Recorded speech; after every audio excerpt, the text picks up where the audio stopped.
Bonjour à chacun d'entre vous. Je suis très heureux de vous retrouver, même si c'est derrière une caméra, parce que voilà, on m'a demandé de vous parler d'un sujet qui me tient particulièrement à cœur, qui me tient tellement à cœur que, vous voyez, j'ai même donné toute ma vie pour ça. Il s'agit de la messe.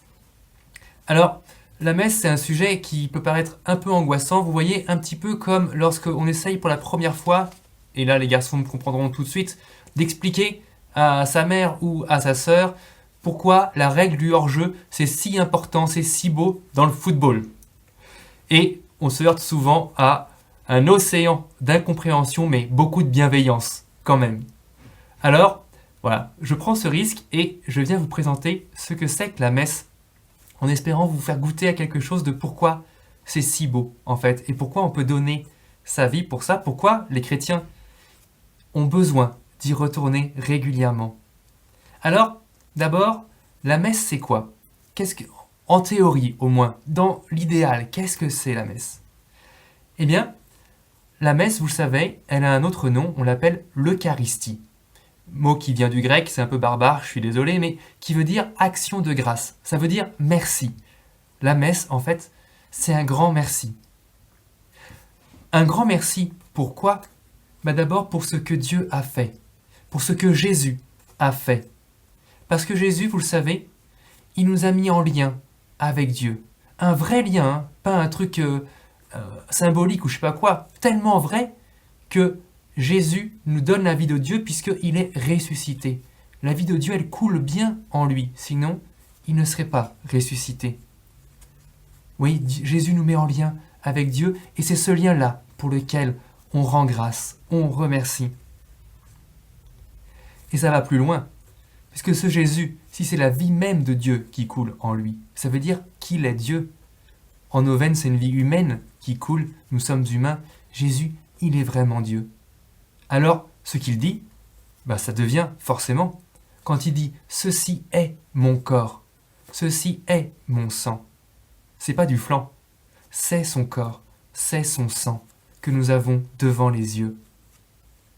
Et vous voyez aussi, donc, lorsque nous communions, nous consommons vraiment le corps et le sang du Christ. C'est ça qui va venir nous nourrir, irriguer toute notre vie. Nous sommes réellement liés à Dieu. Et c'est pour ça qu'on ne peut pas célébrer la messe par Zoom. Ça n'a pas de sens. C'est réel, c'est ce lien réel que nous vivons dans la messe. Et enfin, c'est là le but, le fin du fin dans la messe.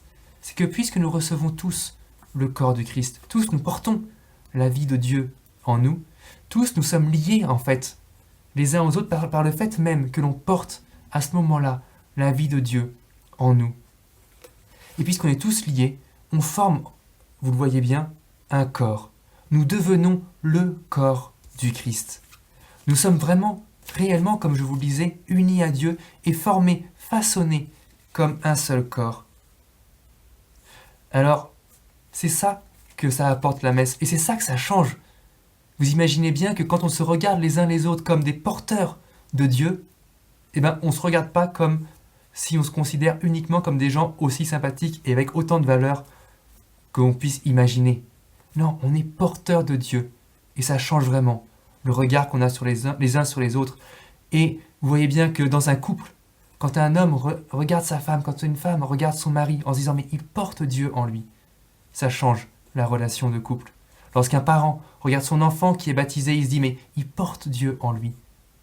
On ne le regarde pas, même aussi mignon soit-il, comme on le regarderait avant. C'est ça le but, le rôle, la beauté de la messe. Alors vous allez me dire, bon, très bien, en vrai, la dernière fois que je suis passé sur le parvis d'une église à la sortie d'une messe, les gens n'avaient pas l'air forcément aussi transfigurés que ce que vous me racontez. Et puis même, peut-être que vous vous dites, vous-même, en fait, ok, c'est très beau, c'est magnifique, mais c'est pas pour moi. Moi, j'ai une vie normale, j'ai une vie ordinaire, je suis tout... Rien, je suis un Français au milieu de 1,7 milliard de Chinois, ou que sais-je. Je suis trop petit pour que ça se passe pour moi comme ça, que Dieu vienne jusque-là. Eh bien, à ces deux objections, il faut se rappeler cette chose fondamentale, c'est que, en fait, ça ne dépend pas de vous que Dieu se donne. Dieu s'est déjà donné. Jésus a déjà dit « Ceci est mon corps livré pour vous » et il a déjà livré son corps sur la croix. Alors même que vous n'existiez pas, alors même que je n'existais pas, alors même que je ne suis absolument pas saint, et vous, je vous laisse voir, mais voilà, en tout cas, moi je ne suis pas saint et Dieu a déjà donné sa vie pour moi. Ça ne dépend pas de moi. Alors vous voyez, face à tant d'amour, rien n'est trop petit, rien n'est trop loin, personne n'est trop loin de Dieu et tout le monde est appelé à pouvoir vivre cette joie, cette beauté de la célébration de la messe, de l'union avec Dieu. Alors concrètement, comment ça marche? Parce que c'est bien beau tout ça, mais voilà, en vrai, comment ça va se passer lorsqu'on va aller à la messe? Peut-être même dès ce soir, si vous pensez à y aller ce soir en vous inscrivant sur le site de la paroisse. Comment ça se passe? Eh bien, oui, vous avez raison. Ce qu'on reçoit, c'est grand, c'est beau, c'est Dieu. Alors il faut se préparer d'abord. C'est pour ça que le dimanche, c'est le jour du Seigneur. On a besoin d'une journée quand même pour accueillir la beauté de ce Dieu qui se donne. Et la messe elle-même, elle commence par un petit temps de préparation. Il y a d'abord le chant d'entrée, où tous, on se rassemble. Et vous voyez, on n'est pas encore complètement à corps, mais déjà, on se rassemble. Et puis alors, on reconnaît. On reconnaît qu'en fait, on n'a rien fait pour être là. Même si on a passé une semaine de fou, où on a fait des choses extraordinaires, c'est Dieu qui va se donner, alors on n'est pas assez grand pour ça. Et du coup, on se remet entre les mains de Dieu pour lui dire, voilà, à toi la main maintenant. Transforme-nous pour qu'on soit capable d'accueillir tout ce que tu veux donner. Et puis même, en faisant ce mouvement-là, des fois on se dit, mais en fait, c'est pas juste que je suis trop petit, c'est que même, il y a des moments dans ma semaine, j'ai complètement déconné. Alors je te demande pardon. C'est le temps de la préparation pénitentielle. On fait pénitence. C'est ça le sens du mot pénitence. C'est dire à Dieu, mais je te demande pardon et voilà, dans ce pardon, viens creuser en moi toute la capacité qu'il faut pour t'accueillir. Et alors, oui, Dieu nous pardonne. Comment ne le ferait-il pas puisqu'il a déjà tout donné sur la croix? Oui, il nous pardonne à ce moment-là. Et c'est pour ça qu'on termine ce temps de préparation pénitentielle par ce grand chant du Gloria, gloire à Dieu. Mais oui, c'est extraordinaire. Alors, gloire à Dieu qui nous pardonne tous nos péchés. Alors que franchement, on n'a rien à lui rendre qui soit suffisamment grand pour lui. Ensuite, réconcilier avec lui, un peu comme avec des amis, vous voyez qu'une fois qu'on s'est demandé pardon, on peut se parler, on peut échanger. Et donc là, il y a un grand temps de dialogue qu'on appelle, avec le terme barbare, de liturgie de la parole. Bien, c'est le nom que ça porte, mais liturgie de la parole, c'est ce temps où on va écouter Dieu qui nous parle et on va lui répondre. On rentre, vous voyez, dans un vrai dialogue. On écoute la première lecture, où Dieu nous parle. On lui répond par le psaume. Vous savez, c'est ce chant où quelqu'un lit des versets et puis tous on chante le refrain. En fait, c'est pas anodin si on chante le refrain, c'est parce qu'on dit, voilà, je réponds au Seigneur dans ces mots. La personne qui lit pour moi cette belle prière qu'on appelle un psaume, et moi, pour m'associer à cette prière, je chante le refrain. Puis il y a la deuxième lecture où j'écoute à nouveau Dieu qui répond à ma réponse. Et alors, je suis prêt à accueillir la parole de Dieu qui se trouve dans l'Évangile. Et donc, on chante Alléluia. On se lève parce que c'est un moment solennel. On chante Alléluia, qui est une acclamation pour dire, mais waouh, c'est fou. Et donc, on écoute l'Évangile. Moment où on nous parle de la vie de Jésus. Jésus qui est donc le Fils de Dieu, qui se donne à nous. Et on regarde, on contemple ce qu'il a fait pour nous. C'est ainsi que se déroule la liturgie de la parole et elle nous ouvre alors à deux choses. Quand on voit ce que le Seigneur a fait pour nous, on a envie de lui faire confiance. C'est ce qu'on appelle la foi. Et donc on professe notre foi en disant « Je crois en Dieu, le Père Tout-Puissant, en son Fils Jésus-Christ notre Seigneur et en l'Esprit Saint. » Et puis on va chercher à vivre comme lui, c'est-à-dire à donner aussi notre vie pour le monde. C'est pour ça qu'on prie à ce moment-là pour le monde, dans la grande prière qu'on appelle la prière universelle. Et on arrive alors à la fin de la première partie de la messe.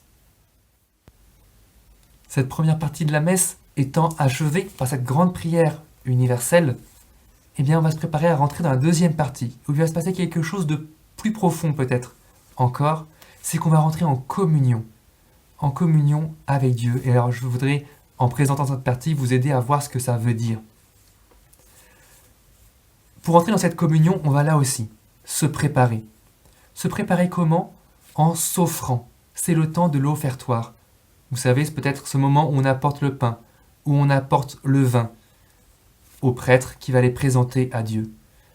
Et le prêtre, en présentant le pain et le vin, il dit « Nous te présentons ce pain, fruit de la terre et du travail des hommes. » Vous voyez, en fait, ce qu'il offre là, c'est pas un bout de pain, c'est tout notre travail, toute notre semaine, toute votre semaine. Et donc c'est le moment là d'être en union avec ce qui est fait, de dire « Mais oui, Seigneur, je te présente toute ma semaine. » C'est ce pain, ce vin qui vont devenir le corps et le sang du Christ. Et vous voyez bien combien c'est petit, combien c'est faible du pain et du vin pour dire « Dieu va être là ». Eh bien, ça nous aide à nous rappeler à ce moment-là que oui, nos vies, elles sont trop petites, c'est vrai, pour accueillir Dieu tout entier. Et pourtant, Dieu est suffisamment grand pour se faire si petit, pour nous rejoindre et nous transformer en lui. C'est ça le moment de l'offertoire, c'est comme cela qu'on se prépare à la communion qui va avoir lieu quelques instants après. On entre alors dans la prière eucharistique, à nouveau par un temps de dialogue. Le prêtre va vous dire « Le Seigneur soit avec vous » et vous allez répondre « Et avec votre esprit ». Vous voyez, ce dialogue qui se vit entre Dieu et les hommes, on le manifeste ainsi par ce dialogue entre le prêtre et l'assemblée. Le Seigneur soit avec vous et avec votre esprit. Élevons notre cœur. Voilà, nous sommes invités à ce moment-là à présenter vraiment tout notre cœur, toute notre vie au Seigneur. Et vous répondez, nous le tournons vers le Seigneur. Voilà, essayez de vivre à ce moment-là ce mouvement de le cœur qui s'élève vers Dieu et qui se tourne vers Dieu. On peut le faire, c'est possible. Et alors commence la grande prière eucharistique, qui est dite par le prêtre et qui rappelle ce que ça veut dire « j'offre mon cœur », qui rappelle tout ce qu'on présente au Seigneur en fait. C'est-à-dire tous nos amis, toute notre vie, tout notre travail, ce que nous sommes, et qui prie pour que le Seigneur travaille tout ça et améliore, purifie ce qui a besoin d'être changé, d'être transformé pour correspondre davantage à ce qui va se passer, c'est-à-dire Dieu qui vient en nous. Et au cœur de cette grande prière eucharistique, il y a ce qu'on appelle le récit de l'institution. Le prêtre va reprendre les mots que Jésus lui-même a employés. Il va refaire ce que Jésus a fait. Et il se passe une chose particulière à ce moment-là. C'est que, en fait, dans ce grand corps du Christ qui est l'Église, que nous sommes tous, en fait, depuis notre baptême, nous sommes tous membres du corps du Christ depuis notre baptême, et bien dans ce corps du Christ, le prêtre, il a ce rôle-là de représenter, d'être le Christ au milieu de son peuple, d'être Jésus au milieu de son peuple. Aussi lorsqu'il dit « Ceci est mon corps ». Vous voyez, il est un petit peu comme le nerf qui conduit le flux nerveux jusqu'aux extrémités du corps. Quand il dit « Ceci est mon corps », eh bien c'est la parole de Jésus lui-même qui dit « Ceci est mon corps, ceci est mon sang ». Et le pain et le vin qui sont là, l'offrande de toute notre vie, elle est transformée dans le corps et le sang du Christ. Ça devient vraiment corps et sang du Christ. C'est ce qu'on appelle la consécration à ce moment-là. On est au cœur, vous voyez, au cœur de la célébration. Le ciel touche la terre. Le pain, notre terre, est touché par la parole de Dieu, par Dieu lui-même, et il s'ouvre pour accueillir cette présence et devenir le moyen qui va transmettre cette présence, qui va nous transmettre cette présence. C'est donc le grand moment de la communion. Le moment où on vient tous, vous savez, en procession, recevoir l'hostie, ce pain consacré, ce pain qui est présence réelle de Dieu. On vient tous, et c'est beau, parce qu'à chaque fois qu'une personne reçoit en elle le corps du Christ, on peut voir qu'elle devient un porte-Dieu. Quelqu'un qui porte Dieu en elle, et on voit de plus en plus de porte-Dieu qui viennent regagner leur place au fur et à mesure que la procession se déploie. Et on réalise alors qu'on est tous ensemble, comme je vous le disais au début, unis par cette présence qui nous habite, par ce Dieu qui nous habite. On est vraiment le corps du Christ. On a été transformés, profondément transformés. Et c'est pour ça qu'on est en silence à ce moment-là. C'est trop grand ce qui se passe. C'est dingue. Alors ce temps de silence peut être soutenu par un chant. Mais vous voyez, c'est le moment de se dire, mais waouh, qu'est-ce qui m'arrive là? Qu'est-ce qui nous arrive? Dieu est là en chacun de nous. Et nous sommes le corps de Jésus. Le corps de Jésus qui s'est offert, qui s'offre encore pour que le monde reçoive la vie de Dieu. Le monde reçoive la résurrection. C'est fou, c'est grand, c'est dingue. C'est tellement dingue que, en fait, on ne reste pas là. La messe se termine par un envoi. Allez dans la paix du Christ. C'est la fin de la messe. Ce grand corps qui est l'Église, ce corps du Christ, est envoyé dans le monde pour porter cette vie au monde, pour donner au monde ce que Dieu a de plus précieux à lui donner. Et ça se passe de deux façons. Par l'annonce, dire mais voilà ce que j'ai vécu, voilà qui j'ai rencontré à la messe, j'ai rencontré Dieu lui-même. Et puis, à l'annonce s'adjoint le service. On va servir ce monde pour lequel Dieu se donne, afin qu'il soit toujours plus beau, afin que nous-mêmes aussi, nous grandissions, nous soyons toujours plus adaptés à ce Dieu qui se donne à nous. C'est ça qui se passe dans la messe.